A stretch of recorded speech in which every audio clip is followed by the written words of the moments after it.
بسم اللہ الرحمن الرحیم اللہم صلی علی سیدنا محمد النبی النبی وآلہ وصحبہ وبارک وسلم۔ تعارف ادیان، میں نے آپ کو پچھلی نشست میں بتایا تھا کہ میں تقابل ادیان پہ بات نہیں کیا کرتا، تعارف ادیان پر، کہ معاصر ادیان کے ساتھ ہمارے تعلقات کیسے ہیں، ان کا تعارف کیا ہے، ان کی تاریخ کیا ہے، اس کے بارے میں مسیحیت پر، عیسائیت پر بات شروع کی تھی۔ ایک دو باتیں عرض کر دیتا ہوں، لیکن ایک بات آپ ذہن میں رکھیں، ہم انہیں عیسائی کہتے ہیں، وہ کہتے ہیں نہیں ہمیں عیسائی مت کہا کرو، سپریم کورٹ تک بات گئی تھی، ہمیں مسیحی کہا کرو۔ عیسائیوں کا ہم سے تقاضا یہ ہے کہ ہمیں عیسائی نہ کہا کرو، ہمیں مسیحی کہا کرو۔ تو مسیحیت ٹھیک ہے، ایک نام وہ اپنے لیے پسند نہیں کرتے، تو ہمیں بھی کوئی اصرار نہیں ہے مسیح ابن مریم علیہ السلام سے نسبت مسیحیت۔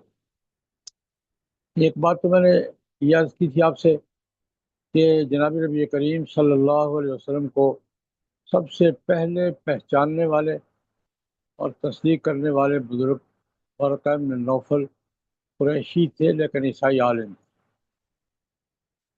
دوسری بات، ہمارا ابتدائی تعارف عیسائیت سے یہ ہوا ہے۔ پھر حبشہ میں جو صحابہ ہجرت کر کے گئے ہیں، ان کو سنبھالا، ان کو تحفظ مہیا کیا، ان کو قریش کے ظلم سے بچایا، خدمت کی۔ اسحمہ عیسائی تھے، بادشاہ تھے، انہوں نے قریش کے وفد کو واپس بھیجا، مہاجرین کو پناہ دی، آج کی زبان میں جس کو سیاسی پناہ کہتے ہیں۔ پھر بعد میں خود بھی مسلمان ہو گیا، سامان نجاشی رضی اللہ تعالیٰ۔ ہمارا دوسرا تعارف عیسائیت کے ساتھ یہ تھا، یہ بھی مکی دور میں۔ مدینہ منورہ میں عیسائی علماء کا وفد آیا مدینہ منورہ، جن کے ساتھ مباحثہ ہوا، مکالمہ ہوا، مباحثے کی نوبت آئی۔ نجران عیسائیوں کا علاقہ تھا، یہ آج بھی نجران سعودی عرب کا صوبہ ہے۔ تو ان علماء کے ساتھ حضور کا مکالمہ بھی ہوا، جس کا ذکر قرآن پاک میں یا اہل الکتاب تعالوا الی کلمۃ سواء بیننا وبینکم اللہ نعبد الا اللہ، یہ اسی مکالمے کا ذکر ہے عیسائی علماء کے ساتھ۔ پھر مکالمے کے بے نتیجہ ہونے پر مباحلے کے ثم نبتہل فلاں قل تعالوا ندعو ابناءنا وابناءکم ونساءنا ونساءکم وانفسنا وانفسکم۔ یہ مباحلے کی نوبت آئی، مباحلے کا چیلنج حضور نے دیا، انہوں نے قبول نہیں کیا۔ یہ تیسرا مرحلہ تھا ہمارا عیسائیوں کے ساتھ تعارف۔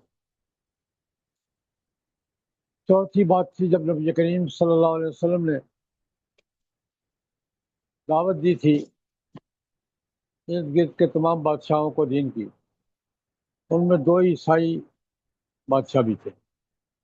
مصر کے بادشاہ بقوقس، یہ قبطی تھے، ان کو دعوت دی، انہوں نے اسلام تو قبول نہیں کیا، لیکن وفد کا پورا احترام کیا، سفارتی پروٹوکول پورا دیا۔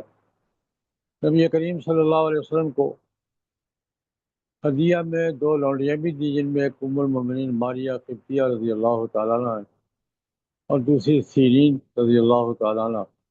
یعنی سفارتی پروٹوکول آداب دیے، اسلام قبول نہیں کیا۔ اور ہرقل قیصر روم نے تو پورے پروٹوکول کے ساتھ، پورے اعزاز کے ساتھ خط سنا، تبصرہ کیا، پوری تفصیل بخاری میں موجود ہے۔ یہ ہمارا ایک مرحلہ تھا عیسائیت کے ساتھ معاملات کا۔ عیسائیت کے ساتھ ہمارا جھگڑا کب شروع ہوا ہے؟ جب موتا کی جنگ میں، موتا شام میں ہے، مسلمانوں کے لشکر کے کمانڈر تھے زید بن حارث۔ حضور نے وفد بھیجا، قاصد بھیجا تھا غسان کے بادشاہ کے پاس، انہوں نے حضور کے قاصد کو شہید کر دیا تھا۔ اس کا بدلہ لینے کے لیے حضور نے لشکر بھیجا تھا، زید بن حارثہ رضی اللہ عنہ کی قیادت میں جنگ ہوئی تھی، موتا کی جنگ،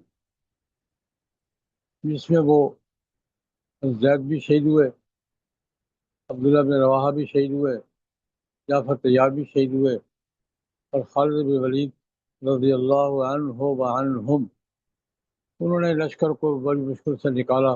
یہ ہماری جنگ تھی پہلی عیسائیوں کے ساتھ۔ پھر اس کے بعد اسی کے نتیجے میں تبوک کا مارکہ پیش آیا۔ قرآن پاک نے اسے بڑے مارکوں میں شمار کیا، اور تھا بھی۔ جنگ نہیں ہوئی، لیکن 3 مہینے اس میں مصروفیت رہی، کہ پوری تفصیل سورہ توبہ میں مذکور ہے۔ جناب نبی کریم صلی اللہ علیہ وسلم کی حیات مبارکہ میں عیسائیت کے ساتھ، عیسائیوں کے ساتھ یہ ہمارے معاملات رہے۔ اس دوران ایک اور اہم واقعہ جو مجھے ترتیب میں پہلے بیان کرنا چاہیے تھا، نجران کے مکالمے اور مباہلے کے مرحلے کے بعد نجران کے سرداروں نے آپس میں اتفاق کیا، اور انہوں نے نبی کریم صلی اللہ علیہ وسلم سے مذاکرات کیے، اور اس کے نتیجے میں نجران نے حضور کی ریاست میں شامل ہونا قبول۔ نجران کے ساتھ ایک واقعہ اور بھی ساتھ شامل کر لیں۔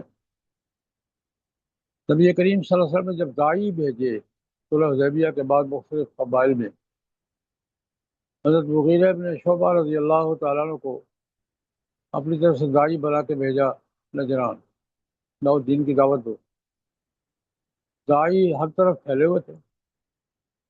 مغیرہ میں یہ علماء تھے، بہرحال پرانی کتابوں کا علم تو تھا، جنہوں نے حضرت مغیرہ پر اعتراض کر دیا۔ ترمذی شریف کی روایت ہے، انہوں نے اعتراض کر دیا، یا تم قرآن پاک پڑھ کے سناتے ہو، قرآن پاک میں ان کے بقول تاریخی طور پر واقعہ تو صحیح ہے، ان کا قرآن پاک تو حضرت ہارون کو حضرت مریم کا بھائی بتاتا ہے، یا اخت ہارون ماں کان ابوک امرأ سو ماں کانت امک بغیہ، اور قرآن پاک ہی بتاتا ہے کہ ہارون موسیٰ علیہ السلام کے بھائی تھے۔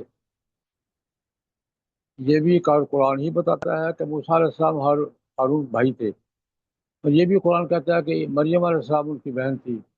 تو یہ کیسے جوڑ ملا دیا تم نے؟ یہ اعتراض ہوا مغیرہ بن شعبہ پر۔ مغیرہ بن شعبہ پریشان ہو گئے۔ واقعہ تو یہ بات درست ہے کہ ہارون اور موسیٰ بھائی بھائی ہیں، یہ بھی قرآن پاک نے ذکر کیا ہے، اور مریم علیہ السلام کو یا اختہ ہارون بھی قرآن پاک نے کہا ہے۔ ان کے درمیان تو کوئی ہزاروں سال تھے، کم از کم 1500 سال تو تھا۔ تو مغیرہ بن شعبہ جواب نہیں دے سکتے، واپس آئے، نبی کریم صلی اللہ علیہ وسلم سے عرض کیا، یا رسول اللہ، وہ تو بڑے عجیب سوال کرتے ہیں، اب خدا کے بندے، سادہ سی بات تھی، تم نے یہ کہنا تھا کہ بنی اسرائیل میں رواج تھا کہ پیغمبروں کے نام پر برکت کے لیے اپنے بچوں کے نام رکھتے تھے، یہ ہارون اور ہے، وہ ہارون اور ہے۔ پھر نجران کے عیسائی آئے، حضور سے مذاکرات کیے، اور حضور کی دعوت، یہ دعوت قبول کی کہ ریاست میں شامل ہو جائیں۔ اس میں معاہدہ نجران طے پایا، جس معاہدے کے تحت نجران نے ریاست مدینہ میں شامل ہونا قبول کیا تھا۔ یہ سیرت کی کتابوں میں آپ کو معاہدہ نجران کے حوالے سے ملے گا، اور وہ پڑھنا ضرور پڑھیں اس کو، کہ کن شرطوں پر ایک غیر مسلم علاقہ مسلمان ریاست میں شامل ہوتا ہے، معاہدہ نجران۔ اور جب نبی کریم صلی اللہ علیہ وسلم دنیا سے رخصت ہوئے ہیں، پردہ پوش ہوئے ہیں، تو نجران اسلامی ریاست کا حصہ تھا۔ علاقہ غیر مسلموں کا تھا، وہ بھی غیر مسلم ہی تھے، لیکن ریاست مدینہ کا حصہ تھا۔ یہ ہمارے معاملات عیسائیوں کے ساتھ لڑائی کے بھی، معاہدوں کے بھی، مذاکرات کے بھی، مباہلے کے بھی، ایک دوسرے کی مدد کرنے کے بھی، نبی کریم صلی اللہ علیہ وسلم کے 23 سالہ دور میں ہمارے مسیحیت کے ساتھ تعلقات کی نوعیت یہ تھی۔ اس کے بعد خلافت راشدہ کے دور میں معاملات کی بات اگلی نشست میں کریں گے۔ اس پر مسیحیت کا تعارف اور مسیحیت کے ساتھ ہمارے تعلقات، اس پر میں آج تفصیلی مضمون چھپا ہوا ہے، وہ بھیجتا ہوں مولانا صوبان صاحب کو، ان سے لے کر ضرور پڑھیں، پھر اگلی نشست میں اگلی بات کریں گے انشاءاللہ العزیز۔ اللہم صلی علی سیدنا محمد النبی الامی وآلہ وصحبہ وبارک وسلم۔